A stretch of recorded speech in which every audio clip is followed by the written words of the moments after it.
यदि आप सनातनी हैं, तो आपको सनातन की शक्तियों को पहचानना होगा, अपने ब्रह्मा, विष्णु, महेश को जानना होगा, अपने हनुमान को जानना होगा, उन शक्तियों को जानना होगा जिसके द्वारा ये शरीर चल रहा है।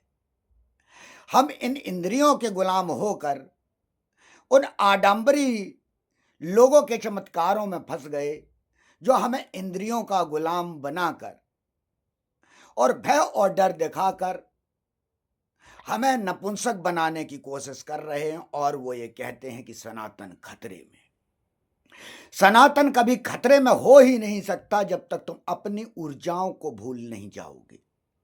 अगर तुम अपने सनातन की शक्तियों को भूल रहे हो, तुम भूल रहे हो उस शिव को, तुम भूल रहे हो उस ब्रह्मा को, तुम भूल रहे हो उस विष्णु को जो तुम्हारे शरीर के भीतर मौजूद है, जिसे चेतन, अचेतन और सर्वचेतन मन कहा जाता है, वही तुम्हारे ब्रह्मा, विष्णु, महेश है। जिस हनुमान को वायु पुत्र कहा जाता है, जिसने सूरज को निगल लिया था, वो तुम्हारे भीतर मौजूद वायु है, जो तुम्हारे तीसरे नेत्र अर्थात पीनियल ग्लैंड को एक्टिवेट करती है, उस सूर्य को खा जाती है। वो है वो हनुमान, जो हमारे रचयिता थे रामायण के, महाभारत के, गीता के। वो लोग मूर्ख नहीं थे, उन्होंने समझाने की कोशिश की तुम्हारे शरीर के भीतर की, उस ब्रह्मांड की जो तुम्हारे भीतर मौजूद है, उन 5 तत्वों में जो यौगिक शक्ति तुम्हारे सनातन की थी, जो पूरे विश्व तक पहुंची और विज्ञान को धारित किया। जो विज्ञान आज है वो हमारी यौगिक शक्तियां हैं। मैं भूत प्रेत मुक्त भारत बनाना चाहता हूं। मैं ये पर्चे बनाने वाले आडंबरियों को समाप्त करना चाहता हूं, क्योंकि ये मानसिक गुलाम बना रहे हैं। ये जिन बात करते हैं कि हमारे दादाजी की शक्तियां हैं, तो वास्तव में ये खुद मानसिक रूप से गुलाम है। क्योंकि तुम यदि भूत प्रेत की बात करते हो, जो चीज निकल गई वो भूत है। अगर तुम्हारे पास तुम कहते हो कि दादाजी की शक्तियां काम कर रही हैं, चाहे जौन सा भी दरबार लगाने वाला है, तो पूर्ण रूप से झूठ बोल रहा है। और इसका कारण यही है कि हमारे यहाँ इस प्रकार का कानून नहीं है। अंधविश्वास फैलाना, क्यों नहीं महाराष्ट्र में उत्पन्न होते हैं पर्चे बनाने वाले बाबा? क्यों नहीं वहां पे दरबार क्या शक्ति, हनुमान जी की जाके शक्ति महाराष्ट्र में समाप्त हो जाती है? नहीं, क्योंकि वहां कानून है, आपका बुद्धि विवेक नहीं चल पाता है। आपको वो वास्तविक शक्तियां मालूम ही नहीं है जो भूत प्रेत तंत्र मंत्र का सफाया करती है। आपने पढ़ा जरूर है, भूत प्रेत तंत्र मंत्र यंत्र, मारण, मोहन, उच्चाटन, वशीकरण, परकाया प्रवेश, सब जानो ये क्या है? ये यौगिक अंग है, ये योगियों के कार्य है। जो अष्टांग योग तो में बताया गया है, वो अष्टांग योग तो मैं वहां ले जाता है। अगर अष्टांग योग से नहीं जाना चाहते तो तुम्हें बनना पड़ता है एक हठ योगी। तुम्हें हट लेनी पड़ती और तुम उस तत्व तक पहुंच पाते हो जहां तुम भूत प्रेत तंत्र मंत्र का सफाया कर देते। आज मैं क्यों पैदा करना चाहता हूं, क्यों देना चाहता हूं ये शक्तियां, ताकि ये भूत प्रेत तंत्र मंत्र का नाश हो। लेकिन आपको उस योग होना तो चाहिए। मुंह उठा के ऐसे बोलने लगते हो कि हमें नहीं सिखा रहे हैं। आप क्या उस योग्य हैं? आप खुद अभी गुलाम बने हुए हैं। पहले आपको गुलामी से बाहर निकलना पड़ेगा, इन इंद्रियों की। तब आप उस योग्य बन पाएंगे कि आप दूसरे को उस गुलामी से निकाल सके, जो भूत प्रेत तंत्र मंत्र की मायावी शक्तियों में फंसे हुए। तुम तो यह भी नहीं समझ पाए कि रामायण क्या कहती रही। उसी समझो तुम, राक्षस को, मनुष्य को और जानवर को तुम्हें रामायण यही सिखाती है कि राक्षस वो होता है, वो राक्षस कुल में होता है। वो कितना भी प्रकांड हो, लेकिन अगर वो भले ही उसका कुल पंडित हो, ब्राह्मण हो, लेकिन अगर उसका बुद्धि विवेक विभीषण की भांति है, तो वो लंका को, उस घर को सर्वनाश कर देता है, उस राष्ट्र का सर्वनाश कर देता है। क्योंकि उसका बुद्धि विवेक इस प्रकार से है कि वो रावण की मृत्यु के बाद अपनी भाई की पत्नी से विवाह करता है। वो राक्षस है। क्योंकि सुग्रीव बाली की पत्नी तारा की मृत्यु के बाद अपनी भाभी से विवाह कर लेता क्यों है? क्योंकि वो जानवर है। लेकिन मर्यादा पुरुषोत्तम जो पुरुषों में उत्तम है वही श्री राम है, जिनका भाई लक्ष्मण जो अपनी पत्नी को त्याग कर भाई की पत्नी को ढूंढता रहा, जो अपनी पत्नी को त्याग कर भाभी को मां के समान समझने के लिए, उसकी रक्षा के लिए, भाई का साथ देने के लिए वनवास के लिए ओर चल दिया, वो है मनुष्य। और हनुमान जी ने रावण को नहीं चुना, उन्होंने राम को ही इसलिए चुना क्योंकि राम में, लक्ष्मण में बुद्धि विवेक था। समझो, तुम ईश्वरी शक्ति को समझो जो हमारे ग्रंथ लिखे गए हैं, हमारे वेद हैं, शास्त्र हैं, उपनिषद हैं, तुमने उन्हें पढ़ा नहीं, तुमने उनमें समझा नहीं। उनमें सभी मंत्र तंत्र यंत्र सब समझाया गया है, सब ज्ञान दिया गया है, सब यौगिक शक्ति दी गई है। अष्टांग योग के विषय में नहीं पढ़ा, तुम पुराणों में फंस गए। पुराण वो है, रामायण वो है, हनुमान चालीसा वो है, रामचरितमानस वो है, जो बच्चों को कहानी की भांति समझाने के लिए हम कहानी को बताते हैं कि तुम्हारे पूर्वज ऐसे थे, बेटे तुम्हारे दादाजी ऐसे थे। हम जो कहानी समझाते हैं वही समझाने के लिए ये गाथाएं लिखी गई। उनकी गूढ़ता जो छुपी हुई है वो वेद में है, वो उपनिषद में है, वो शास्त्र में है। वहां पे तुम्हारे इतनी देवी देवता करोड़ों में नहीं हो जाएंगे, उस कोटि में ही होंगे। और वो जो कोटि बताए गए हैं तो कोटि में भी तुम्हारे कौन होंगे? इंद्र होंगे, यम होंगे, ब्रह्मा होंगे, रुद्र होंगे, सूर्य होंगे, जिनकी तुम उपासना और पूजा करते ही नहीं हो, क्योंकि वो आडंबर की चीज नहीं है। वहां दान नहीं मांगते हैं, उन्हें ईश्वर को दान की आवश्यकता नहीं होती, उस भाव की होती है, भावना की होती है। दान उस गरीब के लिए किया जाता है, उस मजबूर इंसान के लिए किया जाता है जिसकी आत्मा की तृप्ति हो। मन के गुलाम व्यक्ति के लिए दान नहीं दिया जाता है। और मन का गुलाम होकर तुम स्वयं दान देने लगते हो। क्या ईश्वर दान मांगता है? वो पंच तत्व को धारित करने वाला तुम्हारे शरीर में जो विराजमान है आत्मा के रूप में और परमात्मा के रूप में पूरे जग में विराजमान है, तुम उसे क्या दोगे मूर्ख? और जो तुमने मंगा रहे हैं दान के रूप में वो मूर्खता है, क्योंकि वो स्वयं के दान लिया जाता है, स्वयं के जीवन यापन के लिए दान नहीं लिया जाता, पुण्य काम करने के लिए। दान का अर्थ है सहयोग, सहयोग का अर्थ है दूसरे लोगों का साथ में मिलकर योग करना। कोई हम योगिक क्रिया कर रहे हैं तो सभी साथ में करें, मिलकर करें। हम ये कहते हैं कि हम तुमसे दान लेके हम इतने लोगों का विवाह करेंगे, हम इतने लोगों का कार्य करेंगे। अरे तुम दान ले रहे हो, तुम क्या भगवान के कार्य करोगे? तुम तो मस्तिष्क के गुलाम हो, क्योंकि तुम दान का जीवन के द्वारा ही लोगों का अच्छा करना चाहते हो। तुम उस धन के गुलाम बन चुके हो। तुम ईश्वर तत्व को नहीं समझना चाहते हो। मैं वास्तविक गुरु, सन्यासी, साधु, संत को पैदा करना चाहता हूं, जो आज भी वास्तविक में जंगल में बैठे हुए, शांत स्थान में, छोटे छोटे मंदिरों में बैठे हुए, वो उस धारणा को लिए हुए हैं, उस ध्यान में जा रहे हैं, जो अपने किसी भी इष्ट को, चाहे वो शंकर हो, चाहे वो राम हो, चाहे वो हनुमान हो, चाहे वो ब्रह्मा हो, विष्णु है, महेश, ये नृत्य की चीज नहीं है। तुम समझो, हमारे बार बार श्रेष्ठ गुरु वो समझाते हैं कि उस अंदर की गति में जाओ, चाहे राधा के रूप में जाओ, चाहे कृष्ण के रूप में जाओ।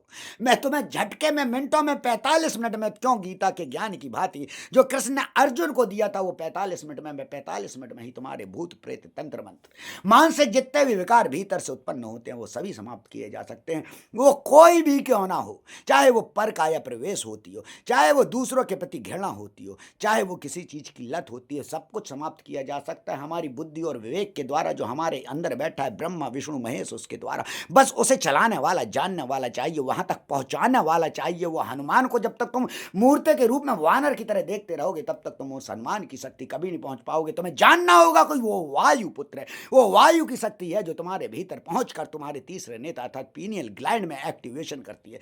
वो तुम्हें सुख शांति देती है जो समाधि में तुम्हें प्राप्त होती है। तुम समाधि स्थिति में जाते हो अगर तो सिर्फ इसी कारण जाते हो। तुम उस 45 मिनट में समाधि में चले जाते हो, अपनी उस ऊर्जा शक्ति को पहचान जाते हो, अपने उस तत्व को पहचान जाते हो, उसको जान जाते हो जो तुम्हारे भीतर ही मौजूद है, जिसे हम कहते हैं ब्रह्मा, जिसे हम कहते हैं विष्णु, जिसे हम कहते हैं महेश।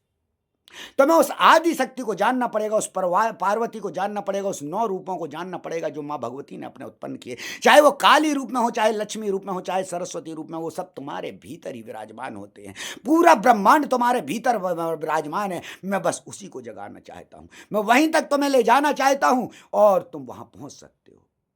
मेरे को आवश्यकता है उन संत महात्माओं की जो हमारे देश को भूत प्रेत मुक्त बना सकें। आर्या चंदेल ज्ञान है इस चीज का उन्हें, चेतन अचेतन असर चेतन का। मैं उनसे कहूंगा कि सहयोग करें, वो आए और भूत प्रेत भारत में ना बनाए। रविंद्र कुमार, आप में है वो बुद्धि विवेक, ईश्वर ने आपको वो शक्ति दी है, आपने प्राप्त की है कि आप चेतन अचेतन सर चेतन मन जानते हैं, आप उस वायु को जानते हैं, आप समाप्त कर सकते हैं भूत प्रेत तंत्र मंत्र को। मैं सहयोग की आपसे भी इच्छा रखना चाहूंगा। मैं योग्य पुरुष बनाना चाहता हूं, आप भी वो योग्य पुरुष बना सकते हैं। और इसीलिए मैंने वैदिक सत सनातन विचार संगोष्ठी का आयोजन किया था, ताकि वहां आकर जिनको भूत प्रेत तंत्र मंत्र की परेशानी हो वो आए और अपनी उस परेशानी को समाप्त करके जाए। और उस दिन जो भी आए थे जिनको भी भूत प्रेत तंत्र मंत्र की परेशानी थी, उनका दोबारा लौट के फोन नहीं आया कि क्या वो अब दोबारा उस चीज को परेशानी को झेल रहे हैं। निकल जाएगी, समाप्त हो जाएगी, सब कुछ संभव है। लेकिन मैं चाहता हूं कि डॉक्टर घर घर बने, डॉक्टर पूरे संसार में बने, पूरे विश्व में बने, ताकि भूत प्रेत तंत्र मंत्र का नाश हो। क्योंकि विश्व को इसकी आवश्यकता नहीं, आवश्यकता है भारत को। आज विदेश में इसी चीज को लाखों में बेचा जाता है, वो मेडिसिन के रूप में ऐसे लेते हैं। वो शक्ति हमारे सनातन से ही उपज के गई है, हमारे ऋषि मुनियों ने खोजी है। अगर मैं वहां पहुंचा हूं तो स्वयं की साधना से पहुंचा हूं, स्वयं की समाधि से पहुंचा हूं उस तत्व तक। अगर मैंने स्वयं के द्वारा पाया है उसे, तो मैं कहता हूं आप भी प्राप्त कर सकते हो। मैं एक माध्यम बनूंगा तुम्हें वहां तक पहुंचाने का, उस शक्ति को ले तक पहुंचाने का, जहां तुम भूत प्रेत तंत्र मंत्र को साफ कर सकते हो और स्वयं समाधि की स्थिति में जाके उस शून्यता को प्राप्त कर सकते हो, जिसके लिए हमारा ये जन्म हुआ। हम अपने इस बुद्धि विवेक को पुनः जागृत कर सकते हैं, हम पुनः शक्तिशाली इंसान बन सकते हैं, हम सब कुछ प्राप्त कर सकते हैं जो कुछ संभव है। हमारा जो ब्रह्मांड है वो हमारे भीतर ही मौजूद है, उसको चलाने वाला कोई और नहीं होना चाहिए, उसे चलाने वाले तुम स्वयं होना चाहिए। इसलिए मैं कहता हूं मैं कोई गुरु नहीं, मैं पथ प्रदर्शक हूं, क्योंकि मैं चाहता हूं कि तुम्हें चलाने वाले तुम स्वयं बनो, कोई अन्य नहीं। ये आत्मा तुम्हारे शरीर के भीतर मौजूद है, ये तुम्हें चलाना है। ये किसी और के मस्तिष्क से कैसे चल सकती है? ईश्वर ने वो शक्ति तुम्हें दी है, तुम्हारे मस्तिष्क को ये क्रिया दी है कि तुम अपनी आत्मा को स्वयं चला सको। और मैं बार बार वही कहना चाहता हूं, मैं तुम्हें गुलाम नहीं बनाना चाहता, ना किसी का गुलाम बनने देना चाहता हूं, क्योंकि आत्मा ही परमात्मा है। उस परमात्मा को तुम गुलामी की जंजीरों में मत डालो। तुमने तो स्वयं के द्वारा उस गुलामी की जंजीरों में बांध दिया है, लेकिन तुम स्वयं को भी किसी फर्जी साधु संत महात्माओं के चक्कर में आकर जो तुम्हें पर्चे बनाना और भूत प्रेत तंत्र मंत्र से डराते हैं, ये पूर्ण रूप से गुलाम बना रहे हैं। क्योंकि भूत प्रेत तंत्र मुक्ति हमें भारत बनाना है। और यदि ये लोग कहते हैं कि इनके पास दादाजी की शक्ति है, बाबा जी की शक्ति है, यानी ये भूत प्रेत तंत्र मंत्र को बढ़ावा देते हैं, और महाराष्ट्र की तरह ही से पूरे भारत में इस प्रकार का कानून बनना चाहिए, ताकि इस प्रकार के आडंबरी लगातार नहीं पैदा होते जाएं, जो उत्तर प्रदेश और मध्य प्रदेश में लगातार दरबार लगाकर हनुमान जी को बेचने वाले आडंबरी साधु संत उपज जा रहे हैं। क्योंकि हनुमान वो शक्ति है जो वायु के समान तुम्हारे भीतर मौजूद होती है, नेत्रों में वो अग्नि होती है। ये 5 तत्वों का काम है, वो 5 तत्व तुम्हारे शरीर के भीतर में जगाना चाहता हूं। मैं चाहता हूं तुम उन इंद्रियों के बाहर आओ, उन शक्तियों को अपनी जागृत करो जो तुम्हारे भीतर मौजूद है। हर मनुष्य में वो मौजूद है, लेकिन तुम्हें अपनी मानसिक गुलामी से बाहर निकलना पड़ेगा, क्योंकि तुम मानसिक रूप से गुलाम बनाए जा रहे हो भूत प्रेत तंत्र मंत्र के द्वारा। तुम कहते हो कि तुमने देखे नहीं है, तुम्हारे गुरु ये कर सकते हैं, वो कर सकते हैं। तो मैं कहता हूं कोई भी आडंबरी, कोई भी गुरु अगर भूत प्रेत तंत्र मंत्र अपना पूर्वजों की कह रहा है उसके पास शक्ति है, तो मैं कहता हूं मैं 1 लाख रुपए लेके मैं उसके सामने उपस्थित हूंगा, देखता हूं उसके पास कौन सी शक्तियां हैं। मत बनाओ मानसिक गुलाम। जो शक्ति है वो तुम्हारे भीतर ही मौजूद है। हाँ, मैं जरूर कह रहा हूं ये भूत प्रेत तंत्र मंत्र वाले बाबाओं को कि मैं तुम्हें जरूर पत्थर बना सकता हूं, मैं जरूर तुम्हें तुम्हारे पूर्वजों से मिला सकता हूं, मैं जरूर तुम्हारे पितरों से बुला सकता हूं, जिनके नाम पे तुम बेच रहे हो, जिनके नाम पर तुम सनातनियों को मूर्ख बना रहे हो और मानसिक गुलाम बना रहे हो।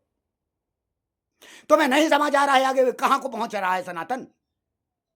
वास्तव में सनातन खतरे में आता जा रहा है, लेकिन तुम जैसे गुरुओं के कारण, तुम जैसे आडंबरियों के कारण, जो पर्चे बनाने की शक्ति को ईश्वरी शक्ति कहते हो, सिर्फ कलाओं को बताओ। मैं सैकड़ों पुड़िया बना देता हूं जिसमें डाल देता हूं अलग अलग जड़ें, अलग अलग चीजों भेजता हूं तुम्हारे दरबारों में, तुम बताओ उनमें क्या रखा है। अरे जो चीज तुमने जिंदगी में सुनी नहीं होगी, देखी नहीं होगी, वो चीजें भी हैं, क्योंकि तुम वही कर सकते हो जो तुम्हारे मस्तिष्क में है। जितना तुम्हें ज्ञान है, तुम्हें अगर कला का ज्ञान है तो तुम कला ही दिखा सकते हो, लेकिन यौगिक शक्ति हो मत आडंबर फैलाओ, मत आडंबर फैलाओ। मनुष्य हो, मनुष्य की भांति बने रहो। तुम्हें परमानेंट यहां नहीं रहना, तुम्हें भी एक दिन जाना है, मेरे को भी एक दिन जाना है, और जो आत्माएं भटक रही हैं, बेचारी परेशान हो रही हैं मानसिक गुलाम होकर, उन्हें भी एक दिन जाना है। कोई यहां परमानेंट नहीं रहने वाला जब तक वो है। अरे कितना तुम राजगद्दी शासन कर लो कि कितनी धन दौलत कमा लोगे, कितना तुम भोजन कर लोगे, कितने सुख चैन से सो लोगे, बस इसीलिए ही तो जीवन जीना है ना। क्या उन योगिक शक्तियों को नहीं बाहर निकालना कि तुम्हारा जन्म क्यों हुआ था, तुम आप मरण क्यों, क्या तुम नहीं जाना चाहते। तुम इस जन्म मरण के मुझ से, अगर तुम जन्म मरण के बंधन से निकलना चाहते हो तो तुम सिर्फ समाधि के द्वारा ही निकल सकते हो, क्योंकि मरते वक्त तुम्हारी जो मस्तिष्क में मौजूद होता है उसी के द्वारा ही तुम्हारा अगले जन्म का निर्माण होता है। और तुम जितनी नकारात्मक गंदगियां सोच रहे हो तो ध्यान रखो, तुम यहीं भोगते जाओगे लगातार अनेक जन्मों तक, क्योंकि तुम्हारी स्मृतियां जो हैं वो समाप्त नहीं हो रही हैं।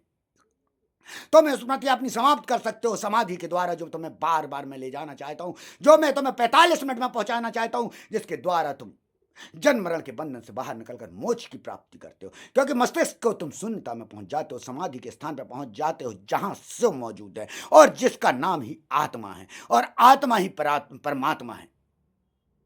उस आत्मा की शक्ति को जानो, उस परमात्मा की शक्ति को जानो जो तुम्हारे भीतर मौजूद है। जागो सनातनी, उस शक्ति को पहचानो। मैं लगातार कोशिश करता जाऊंगा।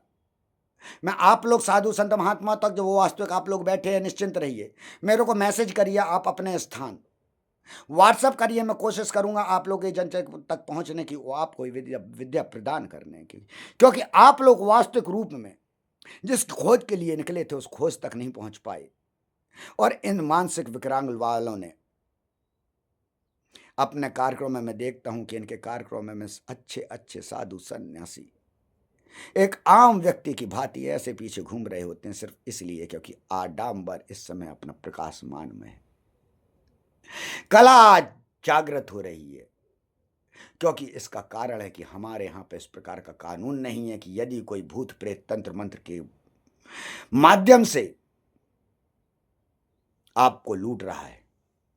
आज मैं बता दूं, अनेकों लोग मेरे पास आ चुके हैं और सही होकर जा चुके हैं, जो इन दरबारों में पैसे खर्च कर करके गुरुओं से मिल मिलकर भी अपने परेशानी को नहीं समाप्त कर पाए हैं, क्योंकि सभी परेशानी की उपज तुम्हारे मस्तिष्क के भीतर से होती है। जो तुम्हारे भीतर मौजूद है वो परमात्मा समाप्त हो चुका है।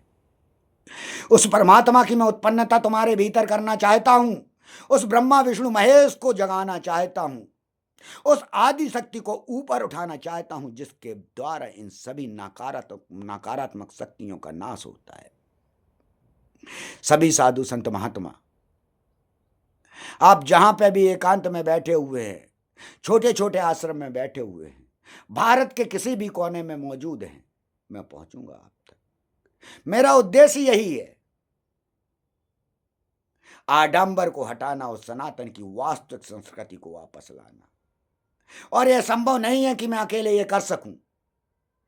इसके लिए मेरे को वास्तविक साधु सन्यासी संत महात्माओं की आवश्यकता है। मेरे को उनकी जो भीतर जाना चाहते हैं, अपनी योगिक शक्ति को पहचानना चाहते हैं। और मैं कहता हूं कि हां, सिर्फ 45 मिनट ही काफी हो, उतने जितने श्री कृष्ण ने अर्जुन को लिए दिए थे, और वो युद्ध में तैयार हो गया था। वह जान गया था अपनी उस ब्रह्म शक्ति को जो उसके भीतर मौजूद है। समय होता है वो समय आएगा कि आप भी अपनी ब्रह्म शक्ति को जान पाएंगे, अपनी विष्णु शक्ति को जान पाएंगे, अपनी शिव शक्ति को जान पाएंगे, जहां से आप वो शून्यता धारित करते हैं कि जन्म मोक्ष के बंधन से आप बाहर निकल जाते हैं।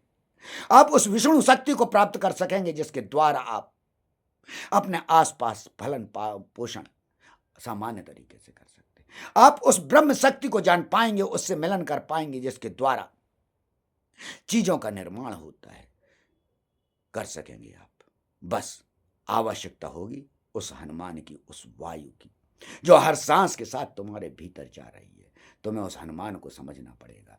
तुम्हें वानर रूप में जब तक तुम हनुमान को देखते रहोगे तब तक तुम कभी उसकी शक्तियों को प्राप्त नहीं कर पाओगे। अगर तुम्हें उसकी शक्ति को पहचानना है तो तुम्हें वायु को समझना पड़ेगा। जिस दिन तुम वायु को समझ जाओगे, उसके तत्व को समझ जाओगे, हनुमान को अपने आप समझ जाओगे। क्योंकि सनातन कोई भी शरीर नहीं, बल्कि वो पंच तत्व की आत्मा है जो ब्रह्मांड में एक दिन लीन होनी है, चाहे मैं हूं, आप हो या कोई अन्य।